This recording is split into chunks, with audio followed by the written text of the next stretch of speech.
Okay, so what we're looking at here is we want to compose these two functions together.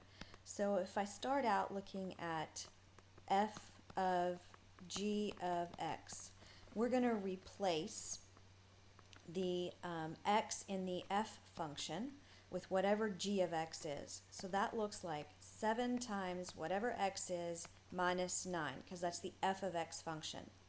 So I'm going to replace it with g of x, which is x plus 7 over 9. Now when I multiply a constant or a number times a fraction, we think about, here I'm going to look at this on the side over here. If I were to multiply 3 times, let's say, 1/4, when I multiply, we want to consider multiplying fractions like multiplying numerator to numerator, denominator to denominator. That's how we multiply fractions.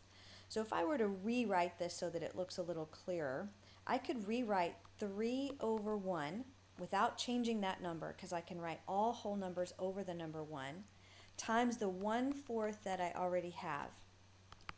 We multiply straight across when we multiply fractions, so this would become 3 times 1, which is just 3, over 1 times 4, which is just 4. So that's the idea that we're going to use when we come back over here into our math problem.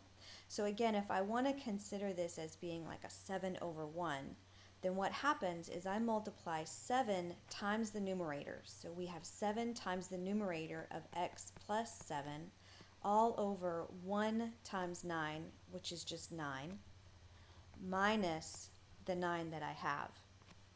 Okay, so we're going to clean this up just a little bit more. I end up with 7x plus 49 all over the number 9 minus 9. So now we have done the multiplication process of this. We have to simplify this further. Well, now we have to consider, what do I do when I am adding or subtracting fractions? Okay, so I have to have a common denominator.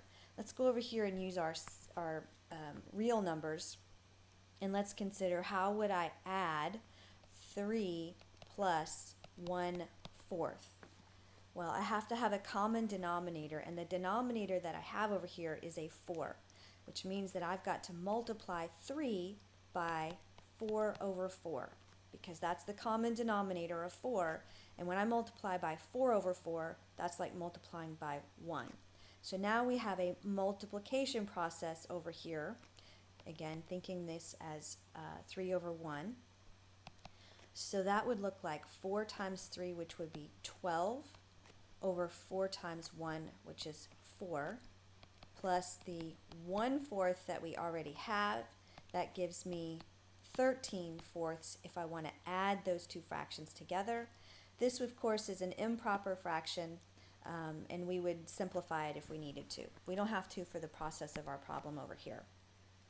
So again, if I come back over to the algebra portion over here, if I want to add this fraction to this whole number, then I have to multiply by the common denominator. So the common denominator is 9.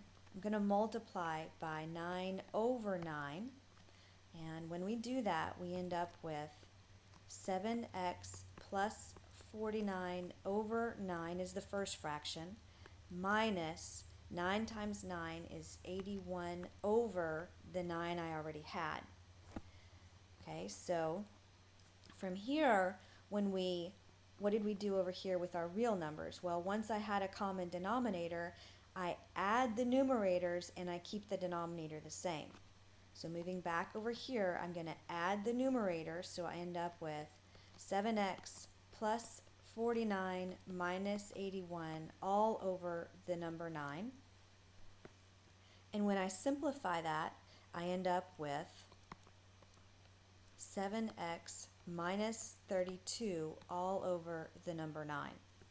So what did we find out? Well, what we found out was that when I compose f with g of x, I end up with this fraction right here, 7x minus 32 over 9, which is neither of the two things that I started with, right?